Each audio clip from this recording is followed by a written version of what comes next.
Boa tarde, queridos ouvintes da Rádio Três Rios. Estamos aqui nesse sábado lindo e abençoado por Deus, com a gratidão pela companhia de vocês, queridas e queridos ouvintes. Já venho agradecer a toda a equipe da rádio pelo espaço para o programa Uma Razão para Viver, realização da Sociedade Espírita Joana de Ângeles. A quem vos fala é Diogo da Mata e estou imensamente feliz com essa oportunidade de divulgação da doutrina espírita, uma doutrina que tanto nos ensina, que tanto nos consola, que sempre de alguma forma traz novos ensinamentos para o nosso viver. O tema de hoje é Moisés, uma alma em missão, do Egito ao Sinai. Lições para a evolução. Então conversaremos, falaremos, estudaremos a trajetória de Moisés desde seu nascimento ao momento que conduziu o povo hebreu pelo Egito até receber a primeira revelação, que são os 10 mandamentos. Que alegria estarmos juntos mais uma vez para compartilharmos reflexões que tocam a alma e nos elevam o pensamento. Começarei o programa com um texto que simboliza o tema do programa de hoje e peço a atenção de vocês para a leitura desse pequeno texto. Com o coração em sintonia, com a busca espiritual, abrimos nossos ouvidos à melodia de uma história ancestral, a jornada de Moisés. Sob o véu dos tempos, vislumbraremos um espírito singular, tecido nas provações e tocado pela suave mão do alto. Do cesto nas águas, a vastidão do deserto. Sua trajetória ecoa os desafios da libertação e a busca incessante por um ideal maior. Imaginemos o chamado em meio ao silêncio, a revelação que acende a chama da esperança em corações oprimidos. Uma missão de conduzir almas através da aridez da provação, em direção a um horizonte de luz e aprendizado. Sua história, permeada de fé e desafios, nos convida a refletir sobre os Egitos que nos aprisionam e os desertos que precisamos transpor. Que a essência de sua jornada nos inspire a ouvir a voz interior e a trilhar, com coragem, os caminhos da nossa própria evolução. Assim, em paz, iniciamos nossa busca por compreensão e inspiração. Vamos juntos nessa? Sejam muito bem-vindos. Que tenham os ouvidos abertos e o coração com caráter de acolher. Hoje, nosso olhar se volta para uma figura bíblica extraordinária e um momento muito marcante para toda a humanidade. Falaremos sobre um líder que marcou a história e que, sob a luz da doutrina espírita, nos ensina as lições valiosas, e ele nos trouxe a primeira revelação do Espiritismo, né? Que foi Moisés. Preparem seus corações para uma jornada fascinante pela vida desse espírito missionário e sua jornada até os 10 mandamentos, no momento que recebeu esses 10 mandamentos lá no Monte Sinai. Nessa primeira parte do programa, vamos falar de Moisés, né? E para começar, peço que imaginem um tempo de grande sofrimento para um povo, os hebreus que eram escravizados no Egito. Um decreto cruel ameaçava a vida de todos os meninos recém-nascidos. Foi nesse cenário desafiador que Moisés veio ao mundo. Sua mãe, com fé e inteligência, confiou o pequeno Moisés às águas do rio Nilo em um cesto, um gesto de amor que, aos olhos da providência divina, o guiou para as mãos da própria filha do faraó. Assim, Moisés cresceu na corte egípcia, recebendo uma educação privilegiada.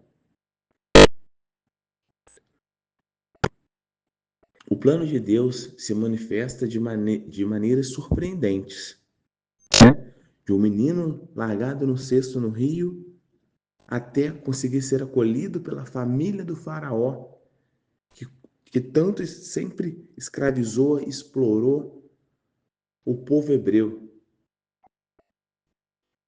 que foi lá que foi feito todo aquele decreto cruel contra a vida dos recém-nascidos meninos. Todos deveriam ser sacrificados. Então, assim que Moisés foi ganhando espaço para ser forjado a sua personalidade, seu conhecimento, para a sua trajetória e missão quando esteve aqui encarnado. Talvez laços de outras linhagens de Moisés aquele povo e aquela terra, preparando para uma grande missão que aguardava. Então, todo esse momento de Moisés na vida da família do faraó, já era um processo da intervenção dos espíritos superiores dentro dos desígnios de Deus para que tudo acontecesse com a sua permissão. Então Moisés teve seus aprendizados que seriam fundamentais, né? Seriam ferramentas importantes para essa jornada. Toda essa educação privilegiada, essa formação junto à família do faraó.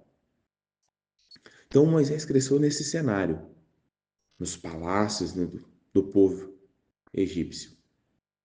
Ao se tornar adulto, Moisés não poderia ignorar o fato do sofrimento do seu povo, ao descobrir que era de origem do povo hebreu. Então ele não ignorou esse sofrimento que o povo hebreu passava. Um dia, ao defender um hebreu que estava sendo humilhado, acabou cometendo um ato que o levou a fugir para a terra de Midian. Lá, vivendo uma vida simples como pastor, teve tempo para refletir, para se conectar consigo mesmo e com o plano espiritual.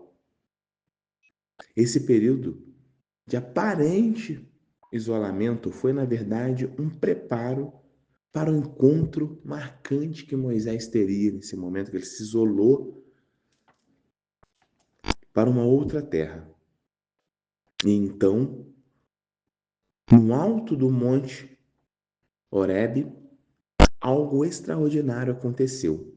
A famosa cena da sarça ardente. Para nós, espíritas, essa manifestação pode ser entendida como um fenômeno mediúnico, onde um espírito elevado, um mensageiro de Deus, se comunicou com Moisés através de um efeito físico impressionante. Ali, Moisés ouviu o chamado para libertar o povo hebreu da escravidão. Então foi um primeiro momento onde Moisés tem esse contato mais forte para ser apresentada a missão que teria. É comum que os espíritos escolhidos, né, espíritos que estão em missão, que vão enfrentar grandes dificuldades, sintam um peso do desafio, mas a confiança que Moisés teve na divindade o impulsionou para que tudo acontecesse conforme os desígnios de Deus. Após o encontro divino na sarça ardente, Moisés, ainda que hesitante, aceitou a grandiosa missão de libertar o povo hebreu. Munido da promessa do auxílio divino e do poder de realizar sinais, ele retornou ao Egito. Imaginem a coragem desse homem, que havia fugido temendo a ira do faraó por ter defendido um hebreu que estava sendo humilhado. Então, da fuga, ele voltou com coragem, voltou com a sua fé firme e agora voltando para confrontá-lo em nome de um poder muito, mas muito maior que o faraó. Então Moisés volta ao lado de seu irmão Arão, que lhe servia como porta-voz. Moisés se apresentou ao faraó, que a história nos revela ser provavelmente Ramsés II. E nesse momento desse contato com o faraó, transmite a ordem de Deus para que libertasse seu povo, para que libertasse o povo hebreu. Porém, o povo egípcio e, logicamente, o faraó que comandava, não vinham dessa mesma crença de um Deus único. A reação do faraó Ramsés II foi de incredulidade e endurecimento do coração. Não acreditava, não tinha a mesma fé. O faraó não apenas recusou libertar o povo hebreu, como foi sugerido por Moisés em uma conversa, como também aumentou ainda mais o sofrimento, intensificando o trabalho e a opressão contra o povo hebreu. Essa resistência do governante egípcio nos leva a refletir sobre a ótica espírita, sobre a então, aquele momento ali, o faraó estava sob influência de espíritos endurecidos e orgulhosos, que muitas vezes se opõem ao progresso e à libertação do outro, trazendo todo esse fato à luz da doutrina espírita. E diante desse endurecimento, desse aumento desse sofrimento, dessa intensificação do trabalho, esse aumento da opressão ao povo hebreu, aumentando todo o sofrimento, no momento que o Moisés, seguindo a orientação divina, solicita a libertação, vem um acontecimento que com certeza todo mundo já ouviu falar, já viu em livros, filmes, novelas e séries, né? As pragas. Então, naquele momento, as pragas que se seguiram não eram atos de vingança de Deus, não era Deus sendo vingativo, mas sim uma consequência natural da obstinação do faraó. E o último recurso feito pela divindade para fazê-lo ceder. E como, para que possamos entender um pouco maior o que seriam essas pragas, foram 10 pragas, que foram as seguintes, vou citá-las aqui, dando mais atenção para a última, que foi o momento que o faraó caiu em si, dentro desse tudo que envolvia essa ligação com o povo hebreu. As pragas foram a transformação da água do rio Nilo, principal rio para o povo do povo egípcio, em sangue, a infestação de rãs, a praga de piolho ou mosquitos, não tem muita explicação de qual foi essa praga, mas foi piolho, foi mosquitos, a invasão de moscas, a peste que dizimou o gado, as úlceras que afligiram os homens e os animais, a chuva de granizo destrutiva, a nuvem de gafanhotos que devorou todas as plantações, a escuridão densa que cobriu o Egito por 3 dias, e a 10ª e última praga, onde fez o faraó sair do seu orgulho, que foi a morte dos primogênitos. A 10ª praga, a morte dos primogênitos egípcios, foi o golpe mais doloroso que finalmente quebrou a resistência do faraó Ramsés II.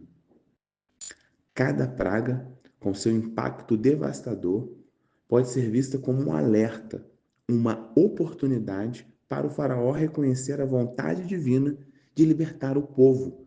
E mesmo assim, o faraó continuou endurecido e foi necessário 10 acontecimentos, 10 pragas afligindo o povo egípcio para que ele pudesse ter o seu despertar. Apesar dos sinais evidentes, o coração do faraó permanecia endurecido. Moisés e o povo hebreu enfrentaram momentos de grande angústia e desespero. A fé de Moisés foi constantemente testada pela incredulidade do faraó e, por vezes, pela própria impaciência e murmuração do povo. O povo hebreu teve momentos que deixou vacilar por pela demora de todo aquele processo de libertação, de todo o sofrimento que estava acontecendo ali. Liderar uma multidão sofrida e desacreditada era um desafio imenso para Moisés e exigiu dele paciência, firmeza e uma inabalável confiança ao plano divino.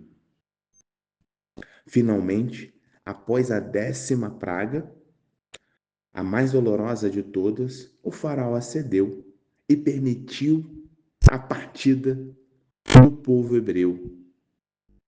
Então, foram necessários 10 momentos, 10 sofrimentos para o despertar daquela alma endurecida do faraó.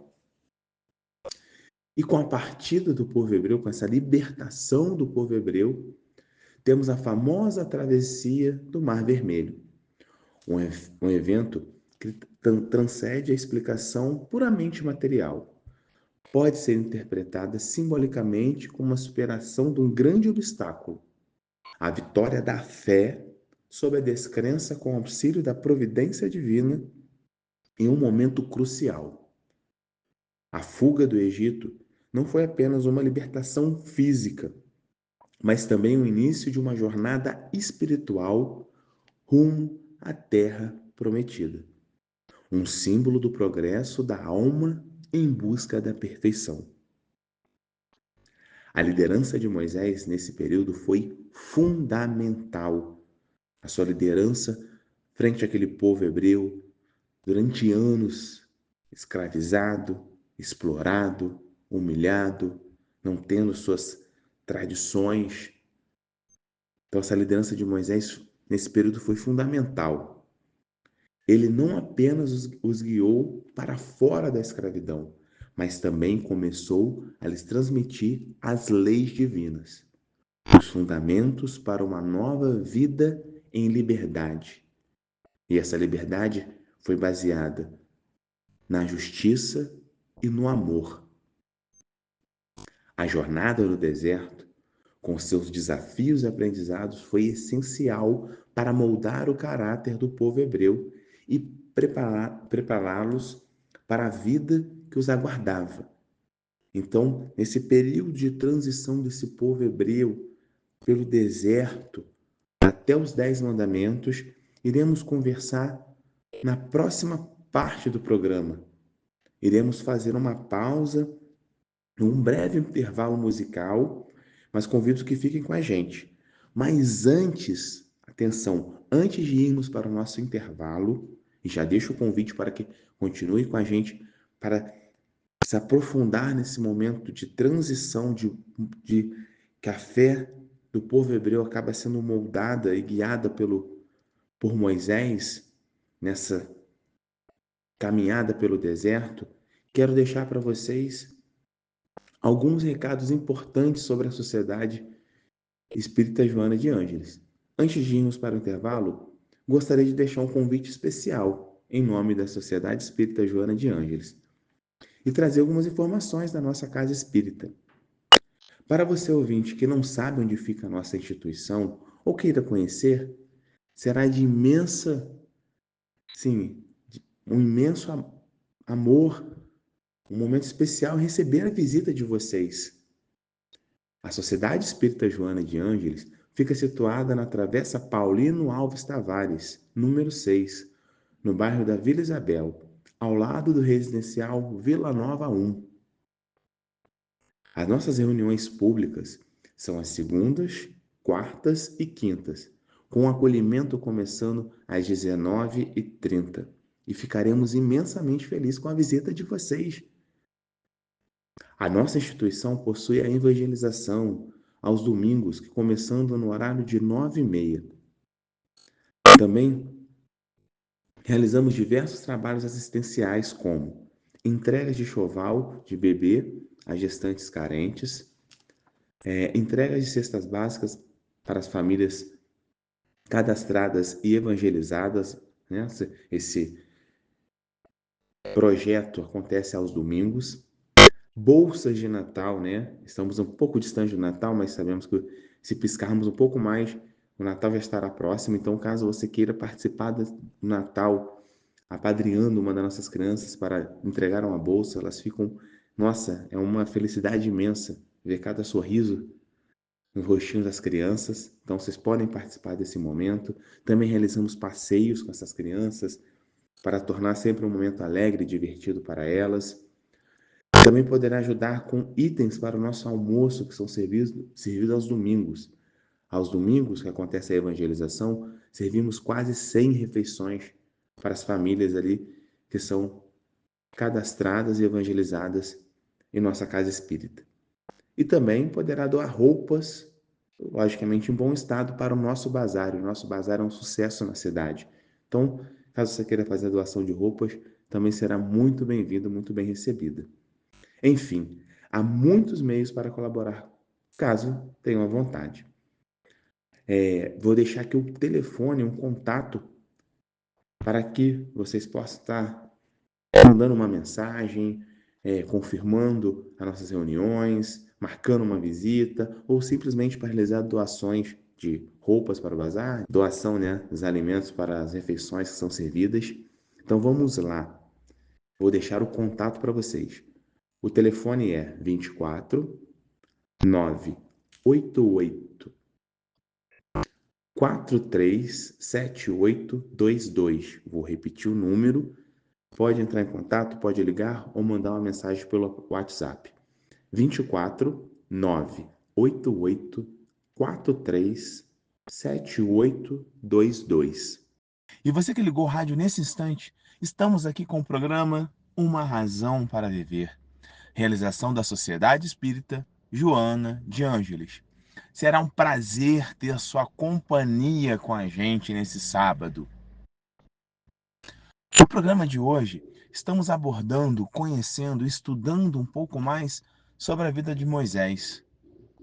Não só pela sua libertação do povo hebreu, da opressão sofrida pelo povo egípcio, mas assim em sua missão de resgatar o povo, trazer a primeira revelação para a humanidade e dar um testemunho de fé de sua jornada.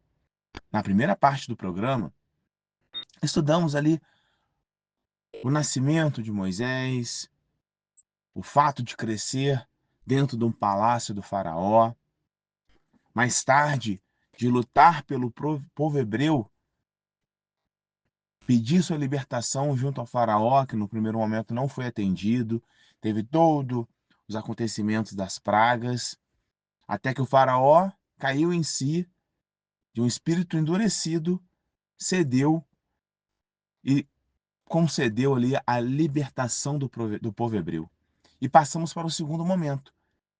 Essa trajetória, essa peregrinação do povo hebreu pelo deserto, sob o comando de Moisés, que tem um significado imenso por ser um testemunho de fé e confiança na providência divina. Após a miraculosa travessia do Mar Vermelho, o povo hebreu, liderado por Moisés, iniciou uma longa e árdua jornada pelo deserto em direção à Terra Prometida. Essa peregrinação, que durou cerca de 40 anos, não foi apenas um deslocamento geográfico de um ponto ao outro, mas, sob a perspectiva espírita, um período crucial de provação, aprendizado e transformação para aquele povo recém-libertado da escravidão. O deserto, com suas dificuldades inerentes, a escassez de água e alimento, o calor intenso, a insegurança diante do desconhecido, representou um teste constante à fé e à perseverança dos hebreus. As murmurações e as queixas eram frequentes, refletindo a dificuldade de abandonar a mentalidade de escravo e de confiar na providência divina. Moisés, como líder e intermediário entre o povo e o plano espiritual, desempenhou um papel fundamental, buscando incessantemente a orientação superior para conduzir aquela multidão. Diversos episódios marcantes ocorreram durante essa jornada, cada um com as suas lições dentro do Espiritismo. A provisão do maná e da água da rocha, por exemplo, demonstram um amparo constante da espiritualidade para aqueles que confiam em Deus, mesmo em situações muito adversas. E esses dois eventos que ocorreram nesse período de peregrinação, queremos conversar. E mais à frente apontaremos mais um episódio que reforçou esse amparo divino, esse período de deslocamento, de peregrinação do povo hebreu. Durante esses eventos, ocorreram manifestações mediúnicas de efeitos materiais, onde a vontade divina se materializa para atender a necessidade do povo. Vamos para o primeiro episódio que conheceremos um pouco mais. A provisão do maná. O maná era um alimento nutritivo e de aparência peculiar, descrito no livro de Êxodo, da Bíblia, no qual Deus, pelos espíritos superiores, providenciou alimento milagroso para o povo hebreu durante os 40 anos em que vagaram pelo deserto após sua saída do Egito. A doutrina espírita compreende a provisão do maná como um ato da providência divina, utilizando-se de fenômenos naturais orquestrados e dirigidos por espíritos superiores, nos quais Moisés desempenhou um papel crucial de líder, intermediário e também de educador para aquele povo hebreu. O Espiritismo não necessariamente interpreta o maná como uma substância miraculosa que surgiu do nada. Em vez disso, a doutrina sugere que o maná poderia ter sido um fenômeno natural da região desértica, talvez uma secreção vegetal ou um tipo de orvalho nutritivo, que se manifestava em certas condições ambientais. A diferença crucial reside na direção e na providência por trás desse acontecimento. Para o Espiritismo, Deus, em sua infinita bondade e sabedoria, ampara seus filhos em momentos de necessidade. No caso do povo hebreu, em fuga da escravidão e enfrentando as dificuldades do deserto, a provisão do maná seria uma forma de auxílio organizada e permitida pela providência divina. Os espíritos superiores, mensageiros de Deus, poderiam ter atuado na manipulação das energias naturais para que esse alimento surgisse de maneira regular e suficiente para a subsistência da multidão. O maná não seria um milagre, no sentido de suspensão das leis naturais, mas sim uma manifestação dessas leis sobre a égide do amparo divino, visando o bem-estar e o aprendizado espiritual do povo hebreu em sua jornada pelo deserto.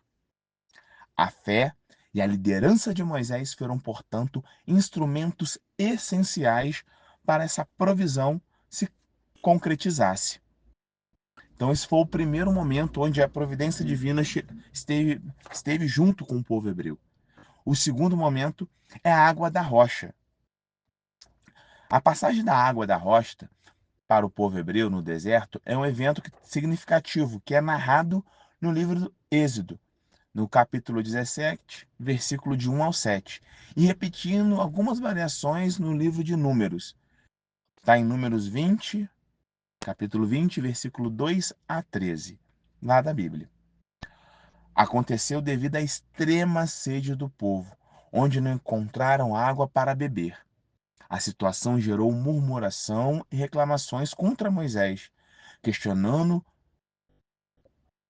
o motivo de terem sido tirados do Egito e temendo morrer de sede ali no deserto. Diante do desespero do povo e do clamor de Moisés a Deus, o fenômeno ocorreu como uma resposta divina para atender à necessidade imediata de água e demonstrar o cuidado de Deus para com seu povo em meio à provação. Este evento também serviu como um teste à fé do povo. Do ponto de vista espírita, o jorrar de água da rocha pode ser interpretado como um fenômeno mediúnico de efeito físico, onde a energia espiritual, sob a direção de um espírito superior, Moisés, com o auxílio de outras entidades, atuou na matéria, possibilitando a manifestação da água. Não se trata necessariamente de uma quebra das leis naturais, mas sim de manipulação dessas leis por forças espirituais com um propósito específico: atender à necessidade premente do povo e fortalecer sua fé. A água da rocha, para o povo hebreu no deserto, sob a perspectiva da doutrina espírita, é um evento que demonstra a providência divina em face da necessidade à atuação dos espíritos superiores como Moisés na condução da humanidade. A possibilidade de fenômenos mediúnicos de efeitos físicos com propósitos específicos. A importância da fé e da confiança em Deus nas provações e o simbolismo da água como fonte da vida física e espiritual. Mais uma vez, Moisés desempenha um papel crucial de líder, intermediário e médio, sendo um exemplo de fé e obediência à vontade divina. Passado esses dois episódios, temos um terceiro, que é um dos episódios mais emblemáticos, que é a construção do bezerro de ouro. Vamos conhecer um pouco mais desse episódio do bezerro de ouro, que também marcou esse período da peregrinação do povo hebreu sob o comando de Moisés. Um dos episódios mais emblemáticos é a construção do bezerro de ouro. Seguindo a linha da doutrina espírita, o episódio do bezerro de ouro, narrado em Êxodo, capítulo 32, pode ser compreendido sob diversas perspectivas que se alinham aos princípios espirituais da evolução moral, idolatria, influência espiritual e a natureza humana em desenvolvimento. O povo hebreu, recém-saído da escravidão do Egito, ainda carregava consigo fortes influências da cultura politeísta egípcia. O povo egípcio acreditava em vários deuses. Então, lógico, pela convivência, o povo hebreu herdou essa cultura do povo egípcio e carregava dentro dele ainda. A longa permanência em um ambiente onde a adoração a múltiplos deuses era comum deixou marcas profundas em sua mentalidade. A ausência prolongada de Moisés, quando estava lá no Monte Sinai, onde recebia, naquele momento, as tábuas da lei, gerou ansiedade e insegurança nesse povo hebreu. Acostumados a representações visíveis de divindades, sentiu a necessidade de um objeto tangível para simbolizar a presença divina e para lhes trazer segurança. Essa busca por um símbolo material reflete a dificuldade inicial de conceber e se conectar com um Deus único e abstrato. A construção e adoração do bezerro de ouro representa uma forma de idolatria, um apego a um objeto material como representação máxima do divino. A doutrina espírita condena a idolatria, pois ela desvia o foco da verdadeira espiritualidade e da elevação moral para a veneração de formas vazias. O episódio revela uma tendência humana ao materialismo, a necessidade de concretizar o sagrado em algo palpável. O ouro, um metal precioso, simbolizava o poder e riqueza, valores que muitas vezes desviam o ser humano da busca por bens espirituais mais duradouros. A reação de Moisés ao presenciar a idolatria do povo, quebrando as tábuas da lei, simbolizava a gravidade da transgressão da lei, a gravidade do erro que estava sendo cometido naquele momento pelo povo hebreu. As tábuas representavam um pacto com Deus e um passo importante na sua evolução moral. A idolatria era um retrocesso, uma negação dos princípios que ele estava tentando ensinar. A reação de Moisés ao destruir o bezerro de ouro e repreender o povo simboliza a necessidade de romper com as falsas crenças e de direcionar o coração para o verdadeiro Criador. Buscar uma conexão mais profunda e espiritual com Deus, não buscar essa representação material. Então, diante desse fato, Moisés ficou tão perdido que quebrou as tábuas da lei. Tamanha era a transgressão que estava ocorrendo naquele momento. E lições desse episódio, né, dessa construção do bezerro de ouro. O episódio do bezerro de ouro serve como um alerta para na constante luta entre a materialidade e a espiritualidade na jornada evolutiva da humanidade. Ele nos ensina sobre os perigos da idolatria em suas diversas formas, que podem se manifestar não apenas na adoração de objetos físicos, mas também no culto ao poder, à riqueza, ao ego e às outras ilusões materiais. A importância da fé, da paciência e da busca por uma compreensão mais profunda da natureza divina são as lições centrais que a doutrina espírita ecoa a analisar esse evento bíblico. A peregrinação no deserto, portanto, foi uma escola para o espírito daquele povo, um tempo de depuração e aprendizado, essencial para que essencial pudessem aprender. Foi uma escola para um espírito novo de um povo, novo no sentido de um novo olhar, de uma nova abordagem, um tempo de depuração e aprendizado, essencial para que pudessem assimilar os ensinamentos que recebiam e construir uma nova sociedade baseadas nas leis de Deus. Então, os episódios foram acontecendo, principalmente esse do bezerro de ouro, com esse peso de ali ser uma depuração, ser um aprendizado para o povo hebreu, do novo olhar sobre a fé, sobre a prática da fé, de acreditar num Deus que nos ampara nos momentos mais difíceis. Moisés, junto do povo hebreu, após passar por esses 3 momentos emblemáticos, chega no momento mais significativo de toda a jornada que ele e que o povo hebreu passou durante esse período no deserto. Foi o recebimento dos 10 mandamentos no Monte Sinai. Após a fuga do Egito, durante a peregrinação no deserto, Moisés subiu ao monte para um encontro com a divindade. A descrição bíblica desse evento é rica em simbolismo, com trovões, relâmpagos e uma densa nuvem cobrindo o monte, indicando a magnitude e a solenidade da revelação.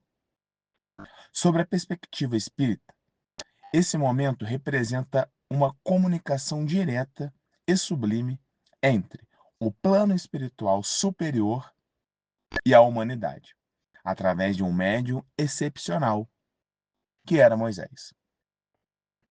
Os 10 mandamentos, gravados em tábuas de pedra, condensam leis morais universais e atemporais, fundamentais para a ordem social e o progresso moral e a evolução espiritual do ser humano. Para a doutrina espírita, os 10 mandamentos são considerados a primeira grande revelação da lei de Deus à humanidade.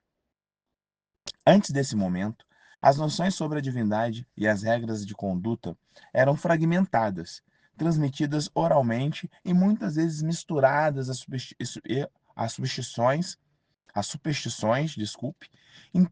interesses também humanos. Então não haviam regras claras nessa conduta que conduzia à divindade. Havia muita superstição e também interesses humanos. A entrega dos mandamentos a Moisés representou um marco, um código moral conciso e direto, emanado da própria fonte divina e acessível a todos. Essa primeira revelação estabeleceu os pilares éticos sobre os quais a sociedade humana deveria se construir.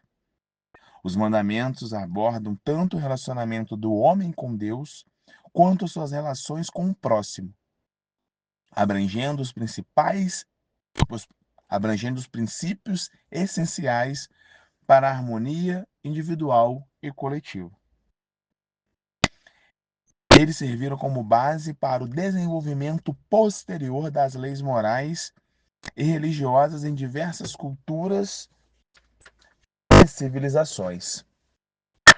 A importância desse momento para o povo hebreu foi imensa, especialmente para a manutenção da organização social. Ao receberem o código de conduta divino, os hebreus tiveram um conjunto de princípios claros e objetivos que deveriam nortear suas relações uns com os outros.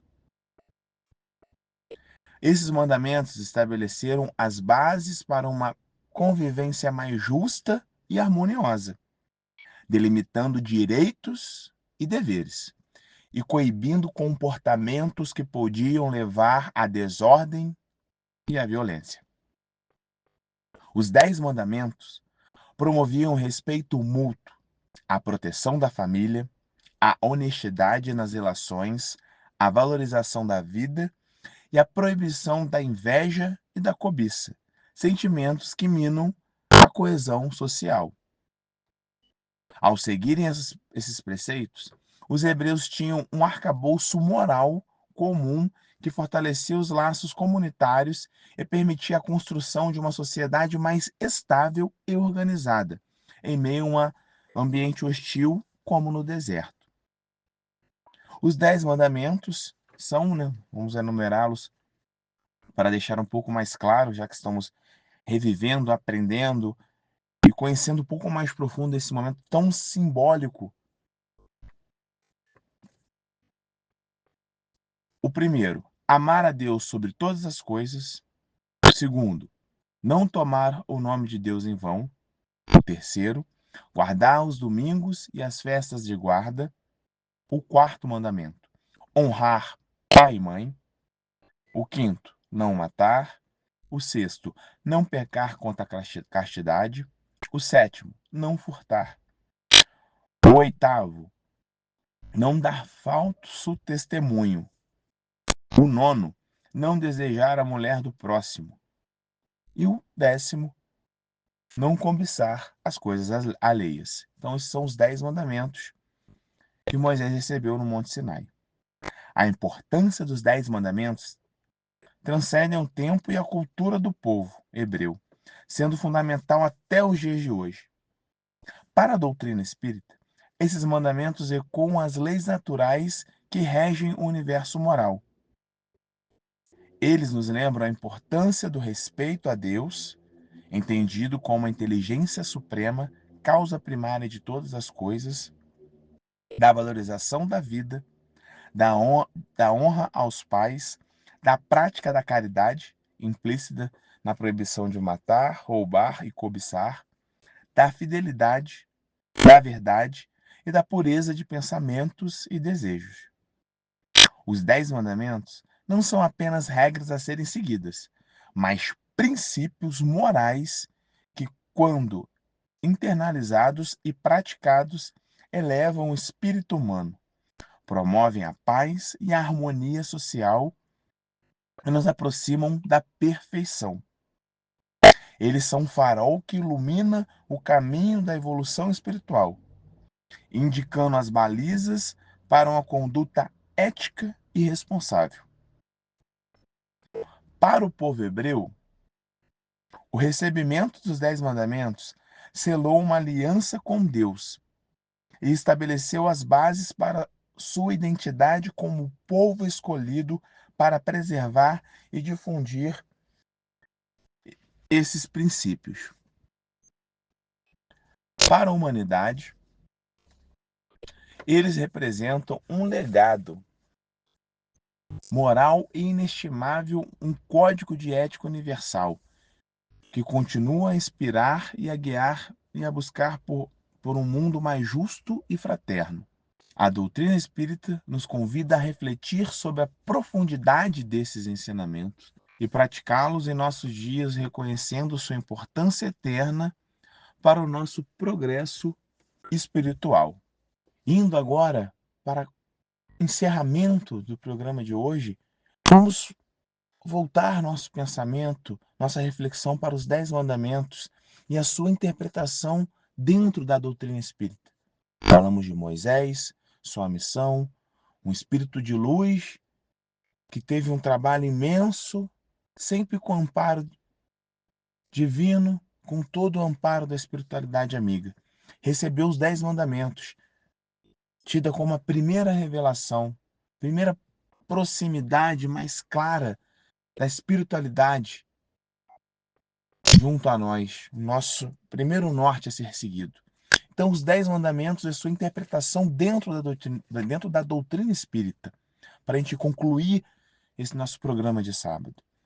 Para o Espiritismo, a compreensão dessas leis deve ser progressiva, pois a humanidade, com o tempo, amadurece espiritualmente para compreender melhor os ensinamentos divinos. Allan Kardec, em O Evangelho segundo o Espiritismo, destaca que a lei mosaica era apropriada ao grau de adiantamento dos homens da época, mas, com Jesus, a compreensão do amor e da caridade foi ampliada, trazendo uma interpretação mais espiritualizada dos mandamentos. Vamos analisar de forma calma e atenta cada mandamento na interpretação da doutrina espírita, trazendo já o momento que Allan Kardec organizou toda a doutrina espírita e apresentou suas obras. O primeiro mandamento: amar a Deus sobre todas as coisas. O amor a Deus não deve ser imposto pelo medo, mas entendido como a busca pela harmonia com as leis divinas. Isso lá no Evangelho segundo o Espiritismo, no capítulo 27, temos a seguinte parte: a verdadeira piedade está no coração e não nas aparências. O segundo mandamento: não tomar o nome de Deus em vão.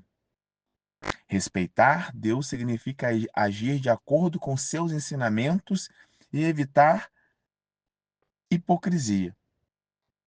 Em Tiago, capítulo 2, 17, que é citado no Evangelho segundo o Espiritismo, temos o seguinte termo: a fé sem obras é morta. O terceiro: guardar os domingos e as festas de guarda. No Espiritismo, não há dias específicos sagrados, pois todo momento pode ser de reflexão e elevação espiritual. E o Evangelho segundo o Espiritismo, no capítulo 27, traz o segundo trecho: a verdadeira adoração é a do coração. O quarto mandamento, honrar pai e mãe, dentro do Espiritismo, traz a seguinte desenvolvimento: respeitar os pais e familiares faz parte da lei do amor e reparação. Os laços de família são fortalecidos pelo amor e não pela simples consanguinidade. Também está presente no Evangelho segundo o Espiritismo esse trecho. Mas agora, no capítulo 14. Quinto mandamento: não matar. O Espiritismo condena não apenas o homicídio físico, mas também o assassinato moral, como a calúnia e o desrespeito. A indulgência é a caridade do coração, presente no Evangelho segundo o Espiritismo, capítulo 10. O sexto mandamento: não pecar contra a castidade. A doutrina espírita traz a seguinte reflexão: o respeito ao próprio corpo e ao do outro faz parte do equilíbrio espiritual. O verdadeiro espírita é aquele que se esforça para domar suas inclinações negativas. Está lá no Livro dos Espíritos, questão 918. 7º mandamento, não furtar. O roubo vai além das posses material, incluindo a desonestidade e a mentira e a exploração do próximo. A riqueza não é errada, mas seu mau uso compromete o progresso do espírito. Trecho presente no Evangelho segundo o Espiritismo, capítulo 16. O mandamento 8, não levantar falso testemunho, dentro da doutrina espírita, traz o seguinte desenvolvimento: a verdade e a honestidade devem guiar nossas palavras e ações. E traz o seguinte trecho na obra, no Livro dos Espíritos, questão 627, questão 627. A verdade é como a luz, dissipa as trevas. O 9º mandamento, não desejar a mulher do próximo, dentro da doutrina espírita, a seguinte reflexão: o respeito às relações e à fidelidade está ligado à compreensão da fraternidade e do amor verdadeiro. E lá no Livro dos Espíritos, na questão 938, temos a seguinte resposta: o amor verdadeiro é aquele que deseja o bem do próximo, do outro. E o 10º mandamento, não cobiçar as coisas alheias, a doutrina espírita desenvolve da seguinte forma: o desapego e a gratidão são fundamentais para a paz de espírito. Trecho reforçado lá no Evangelho segundo o Espiritismo, capítulo 16. O contentamento é uma forma de riqueza. Então está aqui uma breve reflexão dos 10 mandamentos sendo desenvolvida pela visão da doutrina espírita, trazendo também trechos de obras importantes para embasar as colocações. Os 10 mandamentos, vistos sob a ótica espírita, são leis divinas que ajudam no progresso moral. Jesus resumiu essas leis em amar a Deus sobre todas as coisas e ao próximo como a ti mesmo.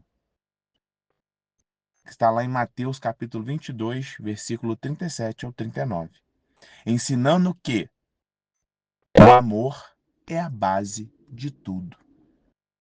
Jesus, de maneira tão emblemática, tão singela, resumiu esses 10 mandamentos nessa simples frase, essa simples lei: amar a Deus sobre todas as coisas e o próximo como a si mesmo. Então, Jesus vem mostrar o amor nessa lei, e não só mostrou como foi em suas palavras, suas ações, seus ensinamentos quando aqui esteve encarnado.